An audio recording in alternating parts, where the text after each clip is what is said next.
कर्ण और श्री कृष्ण दोनों महाभारत के ऐसे किरदार थे जिन्होंने अपने गुणों से सबको प्रभावित किया था। महाभारत महाकाव्य में एक ऐसा अध्याय भी आया जब कर्ण और श्री कृष्ण के बीच एक अद्भुत वाक युद्ध हुआ। यह युद्ध किसी भौतिक अस्त्र शस्त्र से नहीं अपितु ऐसे अस्त्रों से लड़ा गया जिससे महाभारत में एक महान चरित्र का निर्माण हुआ। कर्ण ने ऐसे ऐसे तर्क दिए जिनसे कोई भी घायल हो जाता, किंतु श्री कृष्ण ने कर्ण के उन सभी तर्कों को किस प्रकार अपने सुदर्शन चक्र की धार से जैसे काट दिया। आज हम आपको इस वीडियो में बताते हैं जब महाभारत का युद्ध शुरू होने वाला था, उससे पूर्व कौरव और पांडव दोनों अलग अलग राज्य से अपनी ओर से युद्ध करने के लिए उनसे बात कर रहे थे। तब श्री कृष्ण ने स्वयं कर्ण को पांडवों के पक्ष में लाने का निश्चय किया। श्री कृष्ण को पता था इस महायुद्ध में सिर्फ एक योद्धा के पांडवों के पक्ष में आ जाने से विजयी निश्चित हो जाएगी और एक छोटे भाई के हाथों बड़े भाई का वध भी नहीं होगा। कृष्ण और कर्ण के मध्य जो बातों और तर्कों के बाण चले वह इस प्रकार है। कर्ण ने श्री कृष्ण से पूछा, केशव, मेरी माता का नाम राधा है और मैं राधे नाम से जाना जाता हूँ, किंतु मैं जानता हूँ कि मुझे जन्म देने वाली माता किसी क्षत्रिय कुल की माता है। मेरी माता ने मुझे जन्म देते ही त्याग दिया। केशव, क्या ये मेरी गलती थी? माता ने समाज और तिरस्कार के डर से एक नन्हे बालक को त्याग दिया। हे केशव, द्रोणाचार्य ने मुझे इसलिए शिक्षा नहीं दी क्योंकि मैं किसी राजकुल में नहीं जन्मा था। मैंने उनसे पूछा था कि अगर आप सिर्फ क्षत्रियों और राजकुल के बच्चों को शिक्षा देते हैं तो किस हक से आप अपने पुत्र अश्वत्थामा को शिक्षा दे रहे हैं? वह ना तो जन्म से क्षत्रिय और ना ही राजकुल में जन्मा है। केशव, एक शिक्षक का धर्म होता है उसे शिक्षा हर एक लायक शिक्षक को देना चाहिए जो उसे सीखना चाहता हो और उसके योग्य हो। मुझे नाकार कर उन्होंने आदरणीय शिक्षा का घोर अपमान किया था क्योंकि मैं उन सब मापदंडों पर खरा था जो एक अच्छे शिष्य में होने चाहिए। हे केशव, फिर परशुराम जी ने मुझे शिक्षा दी। मैंने पूरे तन मन लगाकर उनकी शिक्षा को ग्रहण किया। मैंने उन्हें एक पिता समान प्रेम दिया, किंतु उन्होंने मुझे घोर अभिशाप दे दिया। गुरु द्रोणाचार्य ने मुझे एक क्षत्रिय न मानकर शिक्षा से वंचित किया, तो गुरु परशुराम ने मुझे क्षत्रिय मानकर अपनी सिखाई हुई विद्या भूल जाने का एक भयंकर अभिशाप दे दिया। हे केशव, इसमें मेरी क्या गलती थी कि मुझे अपने कुल का नहीं पता था? फिर एक गाय के मालिक ने मुझे इसलिए श्राप दे दिया क्योंकि एक गलती की वजह से मेरा तीर उसकी गाय को लग गया।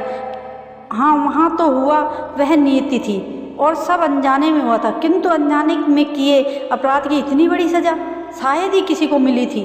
अभी भी श्री कृष्ण बिना कुछ बोले कर्ण की बातें सुन रहे थे और कर्ण अपने मन पर लगे सभी घावों को वर्णन करते जा रहे थे। केशव, बार बार मेरा अपमान किया जाता रहा।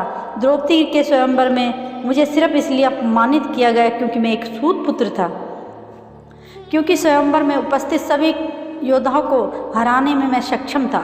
तो केशव, आज मेरे पास जो भी है वह सब मेरे मित्र दुर्योधन की वजह से है। मेरे जीवन का कारण सिर्फ दुर्योधन है। मैं जानता हूँ कि दुर्योधन हठी, गलत, अधर्म है, किंतु मैं खुद को दुर्योधन और उसकी मित्रता को सौंप चुका हूँ। आप ही बताओ, मेरे लिए कोई भी धर्म दुर्योधन से कैसे बड़ा है? कर्ण अपने मन की पीड़ा को श्री कृष्ण के सामने रखकर उनकी ओर देखने लगे। श्री कृष्ण हल्के से मुस्कुराया, बोले, मेरा जन्म जेल में हुआ। मेरी मृत्यु जन्म से पहले ही मेरा इंतजार कर रही थी। मुझसे पहले पैदा होने वाले बालकों को मेरे मामा ने ही मौत के घाट उतार दिया था। जिस रात मेरा जन्म हुआ उसी रात मैं अपने जन्म देने वाली माता पिता से अलग कर दिया गया। हे कर्ण, तुम्हारा बचपन फिर भी युद्ध कला सीखने में बीता, मेरा बचपन तो गौशाला में बीता। कर्ण, तुम्हें परशुराम जी महान गुरु से शिक्षा प्राप्त करने को मिली। मेरी शिक्षा की शुरुआत तो मेरे 16 साल के होने पर हुई, वह भी इसी शादीपन के गुरुकुल में शुरू हुई थी। हे कर्ण, ना जाने कितनी बार मुझे मारने के लिए मुझ पर प्रहार किए गए।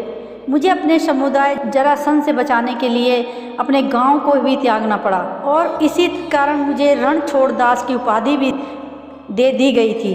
कर्ण, अगर दुर्योधन युद्ध में जीत जाए तो वह इस जीत का सबसे ज़्यादा श्रेय वह तुम्हें देगा। निश्चय ही तुम इसके अधिकारी भी हो, किंतु अगर इस युद्ध में धर्मराज युधिष्ठिर की जीत हुई तो मुझे क्या मिलेगा?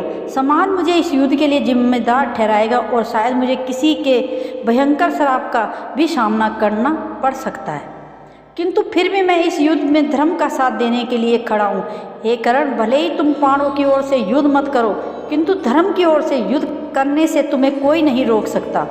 इस संसार में प्रकृति ने सबके जीवन में विभिन्न चुनौतियों से भरा है। निश्चय ही उन कठिन चुनौतियों को पार करना मुश्किल है, लेकिन आपके मन और विवेक को हमेशा सही धर्म का पता होना चाहिए।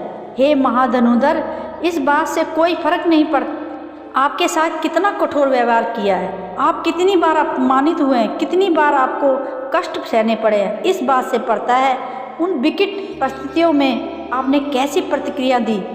क्या कष्टों ने आपको अपने धर्म के मार्ग से हटा दिया, या उन कष्टों को धर्म के मार्ग पर रहते हुए भी पार किया। जीवन की कोई भी चुनौती अधर्म के मार्ग पर जाने का अधिकार नहीं देती, और जीवन कुछ कांटों भरे हुए रास्तों पर मुश्किल हो सकता है, किंतु तुम अपने कदम जिस प्रकार उठाते हो उसी से सारा फर्क पड़ता है। आखिर इतना समझाने के बाद व्यापक धर्म को नहीं पहचान पाए जिसकी श्री कृष्ण बात कर रहे थे, और दुर्योधन का साथ देने को ही अपना धर्म मान रहे थे, और निसंदेह अपना पूरा धर्म निष्ठा से निभाया, किंतु उस धर्म को भूल गए जो सृष्टि को चलाता है। वो धर्म जिसके नष्ट होने पर पूरी मानव सभ्यता नष्ट हो जाएगी। श्री कृष्ण लगातार कर्ण को अलग अलग शिक्षा के धर्म का मार्ग समझाते हैं, किंतु हर बार दुर्योधन के प्रति निष्ठा ने कर्ण को अपनी ओर खींच लिया था। श्री कृष्ण व्यापकता में बात कर रहे थे और कर्ण को धर्म का सही रूप समझा रहे थे, किंतु उस धर्म को कुछ ही लोग समझ पाते हैं और मुट्ठी भर लोग उस पर चल पाते हैं।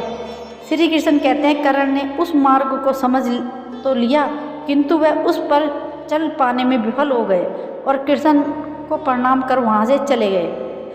तो आखिर आपको भी श्री कृष्ण और कर्ण की बातचीत में किसका पक्ष सबसे ज़्यादा मजबूत लगा? कमेंट करके अपनी राय जरूर दें, और वीडियो पसंद आए तो